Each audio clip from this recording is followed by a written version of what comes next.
Halo semua, perkenalkan nama saya Leonardo Dimas Aryo Wibowo. Saya adalah mahasiswa akuntansi UNAS angkatan 2019. Pada kesempatan kali ini saya akan mempresentasikan mata kuliah Sistem Informasi Manajemen, yaitu bab 7 buku karangan Raymond McLeod yang judulnya adalah Pengembangan Sistem. Tujuan pembelajaran yang bisa kita harapkan dari materi ini adalah mengenal pendekatan sistem sebagai kerangka kerja dasar pecahan segala jenis permasalahan, mengetahui bagaimana cara menerapkan pendekatan sistem untuk memecahkan masalah-masalah sistem, memahami bahwa siklus hidup pengembangan sistem atau System Development Life Cycle atau SDLC merupakan sebuah metodologi, suatu cara yang direkomendasikan untuk pengembangan sistem. Kemudian mengenal pendekatan SDLC yang utama siklus air terjun tradisional, prototyping, rapid application development atau RAD, pengembangan berfase, dan desain ulang proses bisnis. Kemudian ditinjau dari pendekatan sistem yang awal mulanya berasal dari pemecahan masalah secara sistematis mengarah pada John Dewey, seorang profesor ilmu filosofi di Columbia University di tahun 1910. Tiga rangkaian pertimbangan yang terlibat dalam pemecahan sebuah kontroversi secara memadai. Yang pertama, mengenali kontroversi, mempertimbangkan klaim-klaim alternatif. Kemudian yang ketiga, membentuk satu pertimbangan. Jenis-jenis prototype. Ada prototype evolusioner atau evolutionary prototype. Terus menerus disempurnakan sampai memiliki seluruh fungsionalitas yang dibutuhkan pengguna. Dari sistem yang baru, jadi satu prototype akan menjadi sistem aktual. Prototype persyaratan atau requirement prototype dikembangkan sebagai satu cara untuk mendefinisikan persyaratan-persyaratan fungsional dari sistem baru ketika pengguna tidak mampu menggunakan dengan jelas apa yang mereka inginkan. Prototyping.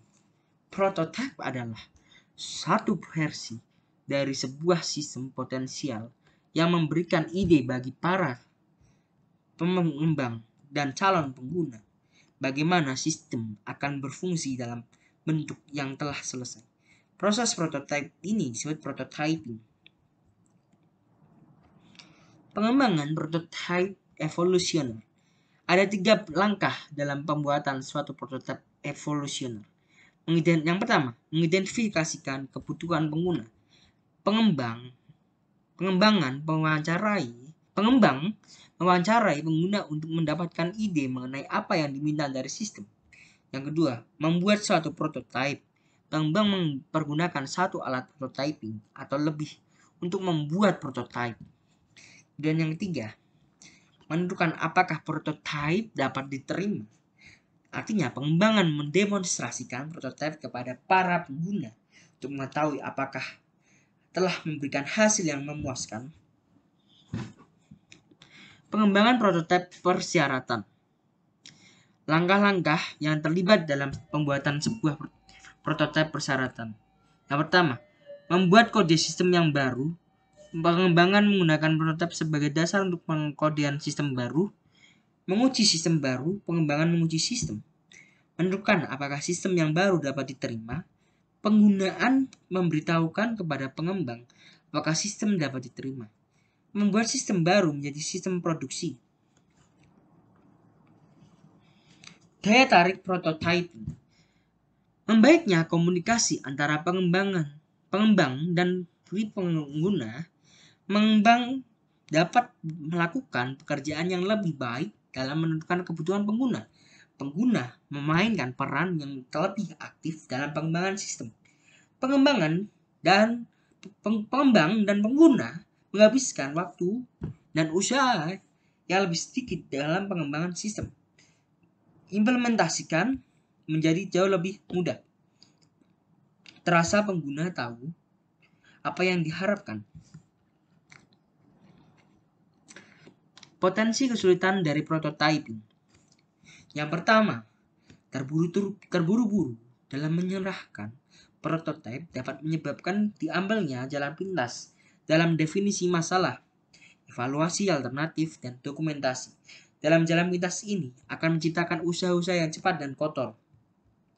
Pengguna dapat terlalu gembira dengan prototipe yang diberikan yang mengarah pada ekspektasi yang tidak realistis sehubungan dalam sistem produksi nantinya.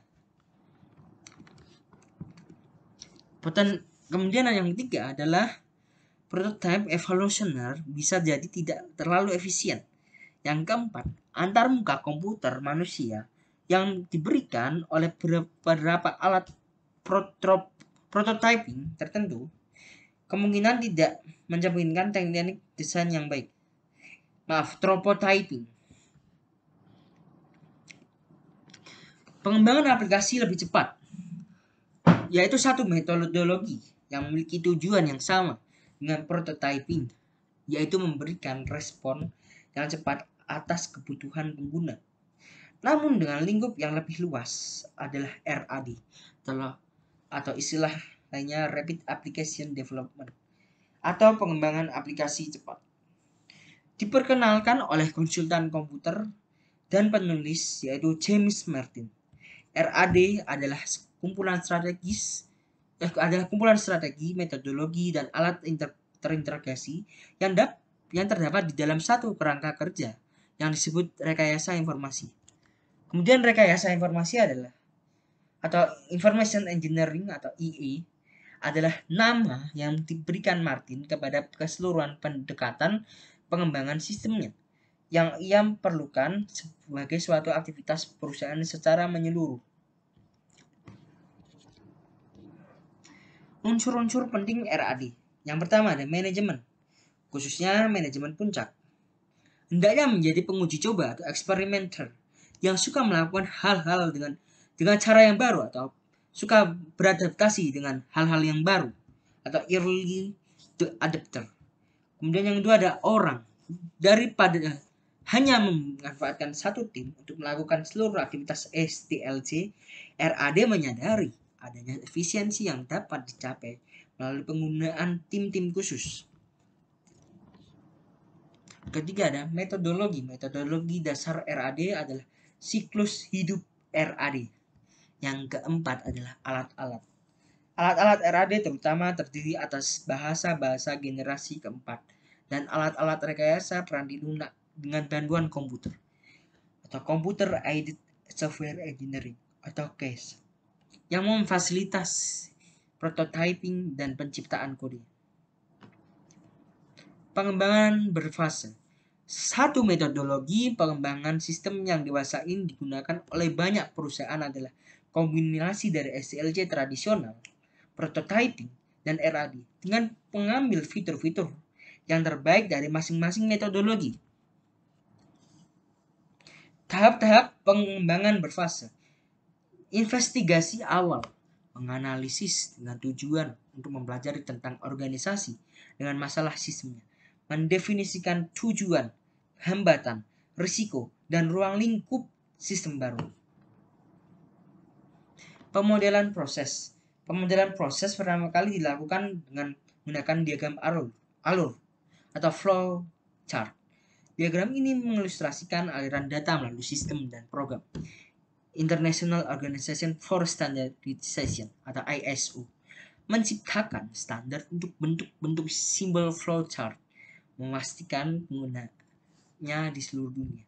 Ketika diagram arus data dan keempat simbol yang muncul pada akhir tahun 1980-an, minat akan penerapannya pun muncul dengan seketika. Istilah terminator seringkali dipergunakan untuk menyatakan unsur-unsur lingkungan karena menunjukkan titik-titik di mana sistem berakhir.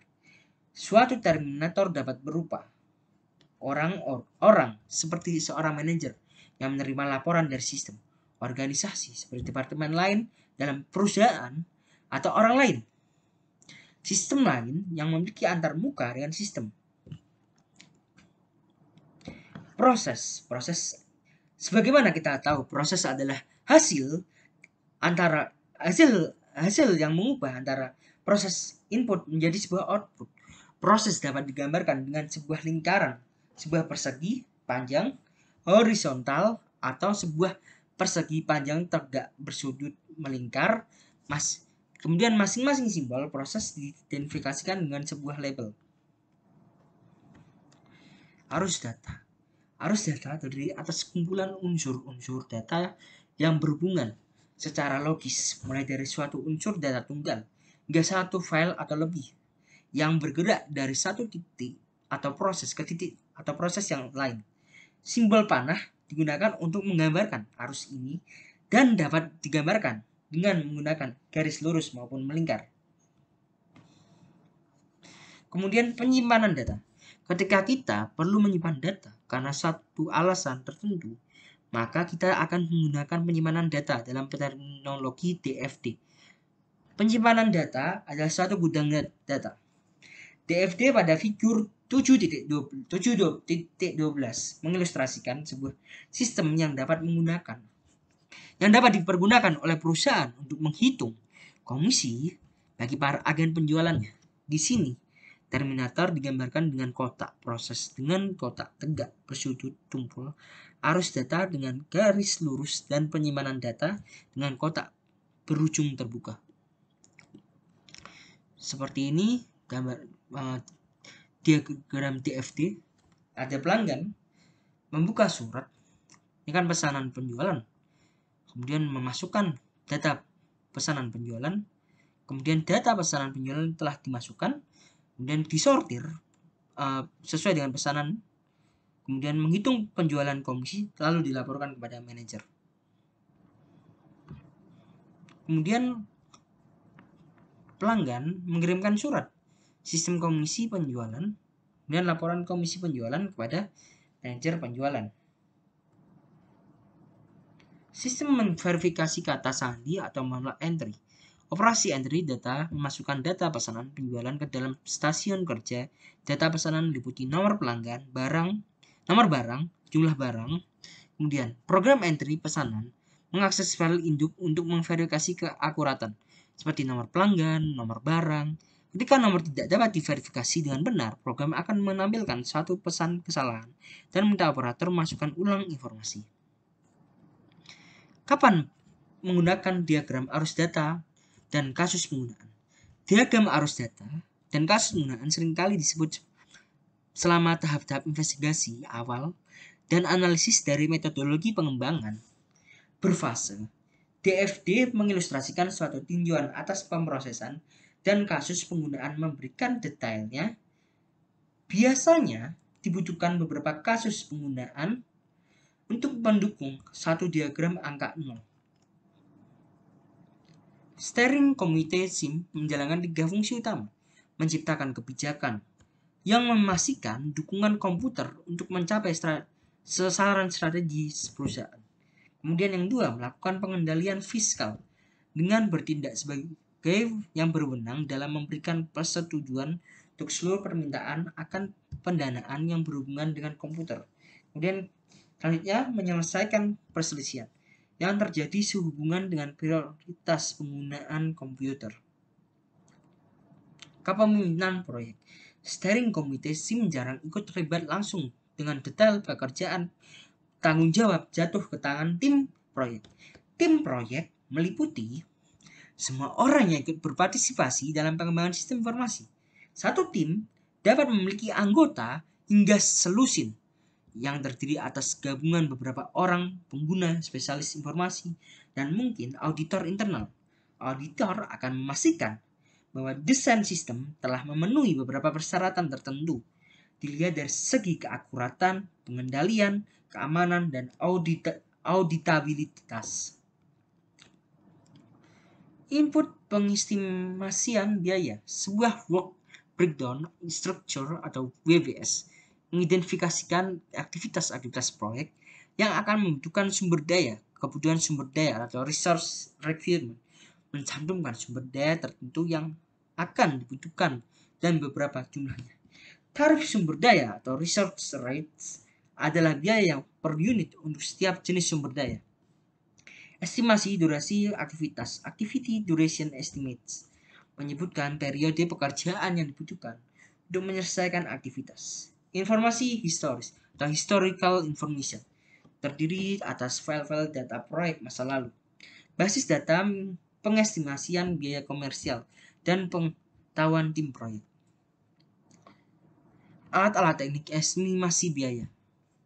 Estimasi analogous estimation menggunakan biaya aktual proyek-proyek serupa yang telah dilakukan di masa lalu sebagai dasar untuk memproyeksikan biaya dari proyek yang sedang dipertimbangkan. Teknik ini digunakan ketika hanya terdapat sedikit informasi yang tersedia. Estimasi dari bawah ke atas atau bottom up estimating dimulai dengan detail seperti aktivitas di dalam grafik Gantt, lalu mengalihkannya dengan data biaya seperti tarif per jam untuk karyawan untuk menghasilkan estimasi biaya proyek. Alat-alat terkomputerisasi atau computerized tools dapat digunakan secara terpisah atau untuk menyederhanakan alat-alat yang diuraikan. Satu sumber bagi alat-alat terkomputerisasi adalah www.construct.com seperti contohnya itu. Komponen proses estimasi biaya, the input work breakdown, alat dan teknik estimasi analogis, output estimasi biaya. Kebutuhan sumber daya, estimasi dari bawah ke atas, detail pendukung. Kemudian tarif sumber daya, alat-alat terkomputerisasi, rencana manajemen biaya, estimasi durasi aktivitas informasi historis. Seperti ini teman-teman, terima kasih. Mohon maaf apabila ada kesalahan. Wassalamualaikum warahmatullahi wabarakatuh. Salam sejahtera bagi kita semua.